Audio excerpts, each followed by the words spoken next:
യൂട്യൂബിന് വിട. സൂര്യയിലെ എല്ലാ പരമ്പരകളും സംരക്ഷണത്തിന് ശേഷം തികച്ചും സൗജന്യമായി സൺ നെക്സ്റ്റ് ആപ്പ് ഡൗൺലോഡ് ചെയ്യൂ. കണ്ടാസ്വദിക്കാം നിങ്ങളുടെ പ്രിയ പരമ്പരകൾ. എന്റെ കണ്ണിൽ നോക്കി പറ എന്താ ഉള്ളതെന്ന്.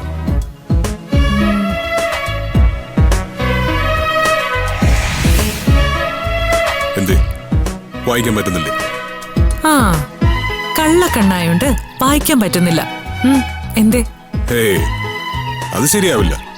ഒഴിഞ്ഞു മാറാനൊന്നും പറ്റില്ല. പറയണോ? പറ. സ്നേഹം, പിന്നെ പിന്നെ കെയർ, പിന്നെ പിന്നെ എന്നോടുള്ള പ്രേമം. അത് മാത്രം? പോചേട്ട,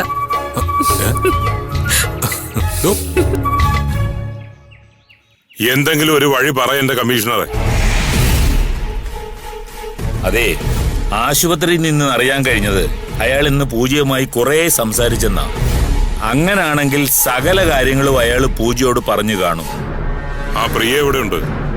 അവളെ സുരക്ഷിതമായിട്ട് ഒരിടത്താക്കിയിട്ടുണ്ട്. എന്തിനാണ് ആ മാരണത്തിന് ഇങ്ങനെ താങ്ങിക്കൊണ്ട് നടക്കുന്നത്? അങ്ങ് അവസാനിപ്പിച്ചൂടെ? അവളെ ഇല്ലാതാക്കേണ്ട സമയം അതിക്രമിച്ചു. അവളെ കൊണ്ട് ഒരാവശ്യവും ഇനി നമുക്കില്ല. അങ്ങ് തട്ടിക്കളഞ്ഞേക്കണം. കൊല്ലാനോ? അല്ലാതെ പിന്നെ വളർത്താനാണോ പ്ലാൻ?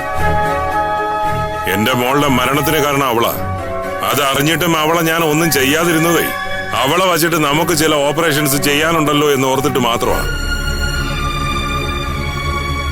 ഇനി അവളുടെ ആവശ്യമൊന്നും നമുക്കില്ല. എന്റെ കയ്യിലെങ്ങാനും അവള് വന്ന് പെട്ട അവള് ഒരുപാട് വേദനിച്ച് മരിക്കും. കൂടെ കുറച്ചു കാലം നിന്നതല്ലേ എന്നുള്ള വല്ല സെന്റിമെന്റ്സും തനിക്കുണ്ടെന്നുണ്ടെങ്കിൽ ഞാൻ ആ ജോലി ചെയ്യുന്നതിന് മുമ്പ് താൻ തന്നെ അവളുടെ കഥ അങ്ങ് അവസാനിപ്പിക്കുന്നതാണ് ബെറ്റർ. അത്ര തിരക്ക് പിടിച്ചത് വേണോ? ഒരു പിടിവള്ളിയായി അവളെ കയ്യിൽ സൂക്ഷിക്കുന്നതല്ലേ നല്ലത്. ഇനി എന്ത് പിടിവള്ളി? താൻ തന്നെ തന്റെ ചേട്ടനോട് പറഞ്ഞില്ലേ അവള് മകളല്ലാന്ന്? പൂജയാണ് യഥാർത്ഥ മകളെന്ന് അയാൾക്ക് മനസ്സിലാവുകയും ചെയ്തു. ഇനി അവൾ ആർക്ക് വേണം? ആ അതെ, ആ കാരണത്താൽ തന്നെ പ്രിയയുടെ പക വർദ്ധിക്കുകയും അവൾ നന്ദഗോപനെ വക വരുത്തിയെന്ന് വരുത്തി തീർക്കുകയും ചെയ്താൽ അത് നമുക്ക് നല്ലതല്ലേ? അതായത് പോലീസിന്റെ മുമ്പിലേക്ക് ഇട്ടുകൊടുക്കാൻ നമ്മള് ഒരു ഇരയെ സൂക്ഷിക്കുന്നത് നല്ലതല്ലേ എന്ന്. അത് ശങ്കർ പറഞ്ഞത് ശരിയാ. അവളുടെ ജീവൻ കളയുന്നതിനേക്കാൾ അവളെ നമുക്ക് അനുകൂലമായ വിധത്തിൽ ഉപയോഗിക്കുന്നതാണ് നല്ലത്. തന്റെ വികാരം എനിക്ക് മനസ്സിലാവുന്നുണ്ട്. പാകത്തിന് അവളെ അകത്തേക്ക് കിട്ടിയ അവളെ ഇട്ട് ഇഞ്ചിഞ്ചായി തീർക്കാവല്ലോ ആ പക. താൻ ആഗ്രഹിച്ച പോലെ ഇത്തിരി വേദന കൂടുതൽ അനുഭവിക്കട്ടോ.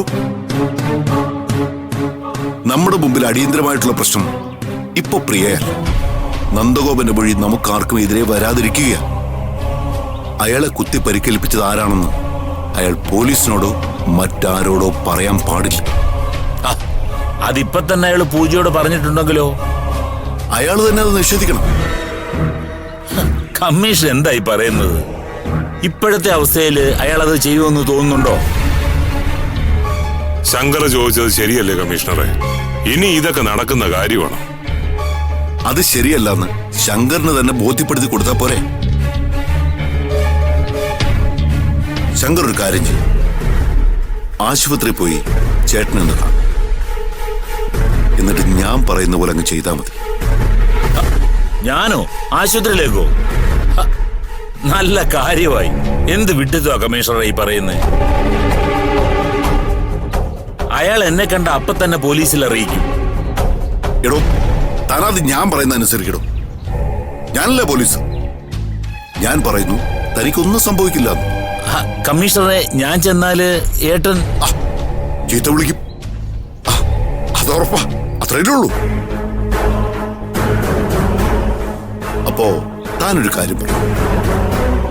ഞാൻ, അതായത് കമ്മീഷണർ ഹേമചന്ദ്രൻ, നന്ദനെ കുത്താനുണ്ടായ കാരണം എന്താണ് തനിക്കറിയാമെന്ന് താൻ അയാളോട് പറയണം. ഒരിക്കൽ തകർന്നുപോയ അയാളുടെ കുടുംബം ഇനിയും ഒന്നിക്കാൻ ഞാൻ അനുവദിക്കാത്തത് എന്തുകൊണ്ടാണെന്ന് അയാളുടെ ഭാര്യയെയും മകളായ പൂജയെയും അറിയിക്കട്ടെ എന്നങ്ങോട്ട് ചോദിക്കണം. അതെല്ലാരും അറിഞ്ഞാ പിന്നെ താൻ ജീവിച്ചിരുന്നിട്ട് എന്ത് കാര്യമാണെന്ന് അങ്ങ് ചോദിക്കണം. പിന്നെ അയാൾ തന്നോട് ഒരൊറ്റ അക്ഷരമിണ്ടില്ല. തന്നോടൊന്നല്ല, ആരാണ് കുത്തിയതെന്നോ എന്താണ് അതിന്റെ കാരണമെന്നോ അയാൾ പോലീസുകാരോടോ വീട്ടുകാരോടോ പറയില്ല. പോരെ? എടോ, അയാൾ വാ തുറക്കിയല്ല.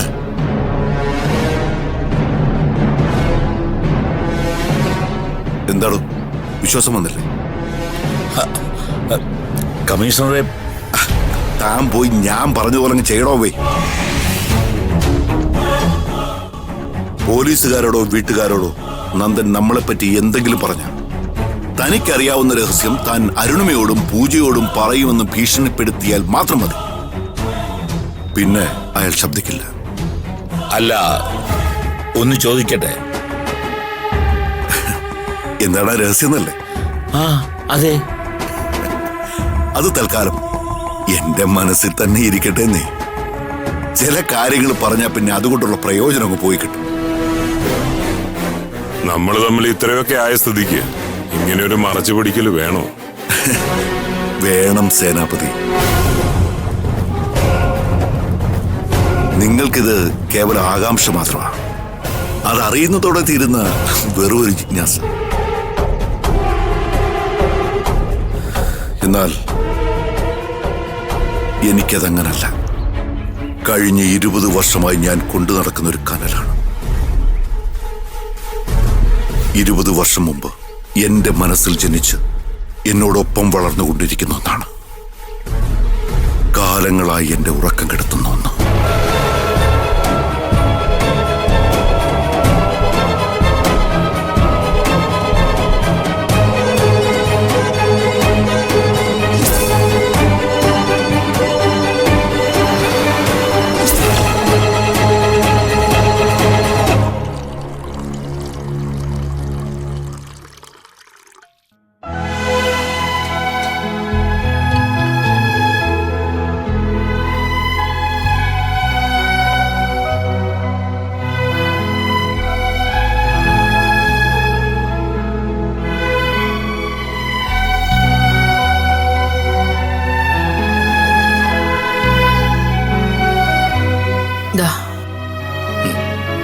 ആനന്ദിട്ട് എന്താ ആലോചിക്കുന്നേ? പ്രിയെ പറ്റി തന്നെ. ഇത്രയും കാലം അവൾക്ക് അമ്മയെ പറ്റിക്കാൻ കഴിഞ്ഞല്ലോ. അതിന്റെ ദേഷ്യം അമ്മയുടെ മനസ്സിലുണ്ട്. അത് അമ്മ അവളോട് തീർക്കുകയും ചെയ്യും. അതിനുവേണ്ടി നമ്മൾ അവളെ കുറച്ചു കാലം അരുണിമയുടെ മകളായി അംഗീകരിക്കണമല്ലോ എന്ന് ഓർക്കുമ്പോഴാ. അത് സാരമില്ല. അങ്ങനെങ്കിലും അവക്ക് കിട്ടാനുള്ളതൊക്കെ കിട്ടുമല്ലോ. അമ്മ പൂജയെ പേരക്കുട്ടിയെ അംഗീകരിച്ച കാര്യം അരുണിമയെ അറിയിക്കണ്ടേ? അവൾക്കത് വലിയ സന്തോഷാവും. പിന്നെ ഉറപ്പായും പറയണം. എനിക്ക് തോന്നുന്നതേ ആനന്ദേട്ട ഇന്ന് തന്നെ അരുണിമ ചേച്ചിയെ പോയി കാണുന്നത് നല്ലതാണെന്നാ. ഏയ്, അത് അമ്മ തന്നെ പറയണം. അതാണ് അതിന്റെ ഭംഗി. മാധുരി ചേച്ചി, രണ്ടുപേരും ഒരുമിച്ചുള്ളത് നന്നായി. അതെന്താ? ആനന്ദേട്ടന്റെ മുന്നിൽ വെച്ച് തന്നെ എനിക്ക് മാധുരി ചേച്ചിയോട് സോറി പറയണമെന്നുണ്ടായിരുന്നു. എന്നോടോ? അതെന്തിനാ മധു? പൂജയോടുള്ള ദേഷ്യം കൊണ്ട് ഞാൻ ചേച്ചിയോടും ചിലപ്പോഴൊക്കെ ദേഷ്യപ്പെട്ട് സംസാരിച്ചിട്ടുണ്ട്. അതാ. അതോ? അതൊന്നും സാരമില്ല മധു. അമ്മയെ പോലെ എന്നെ അവള് പറ്റിക്കായിരുന്നു. പറ്റിക്കപ്പെടാൻ പാകത്തിൽ നിങ്ങൾ നിന്നുകൊടുത്തു എന്ന് പറയുന്നതാവും കൂടുതൽ ശരി. ശരിയേട്ടാ, അവളുടെ കള്ളത്തരത്തില് ഞങ്ങൾ വീണുപോയി. അതൊന്നുമല്ല മധു കാരണം. അർജുന്റെ ഭാര്യയായി കയറി വന്നപ്പോഴേ പൂജ ആരും ഇവിടെ അംഗീകരിച്ചില്ല. ദേ, ഈ നിൽക്കുന്ന മാധുരിക്ക് പോലും ഇഷ്ടമായിരുന്നില്ല. പക്ഷേ അവളുടെ ഹൃദയശുദ്ധി കൊണ്ടും മിടുക്കുകൊണ്ടും അവൾ ആ ഇഷ്ടക്കേട് മാറ്റിയെടുക്കാൻ നോക്കി. പക്ഷേ അത് സമ്മതിക്കാൻ നിങ്ങൾ ഒരുക്കമല്ലായിരുന്നു. ആ സമയത്ത് കറക്റ്റായിട്ട് പ്രിയ കടന്നു വന്നു. പൂജയോടുള്ള ശത്രുത മനസ്സിലുള്ളതുകൊണ്ട് നിങ്ങൾ പ്രിയയെ ആദ്യമേ അങ്ങ് അംഗീകരിച്ചു. അതാണ് സംഭവിച്ചത്.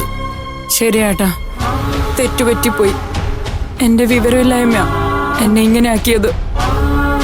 നിങ്ങളോടൊക്കെ ഞാൻ ഒരുപാട് തെറ്റ് ചെയ്തു. പൂജയോടുള്ള ദേഷ്യം മാധുരി ചേച്ചിയോടും അർജുനോടും ചിലപ്പോഴൊക്കെ ആനന്ദേട്ടനോട് വരെ ഞാൻ കാണിച്ചു. നിങ്ങൾ രണ്ടുപേരും എന്നോട് പൊറുക്കണം.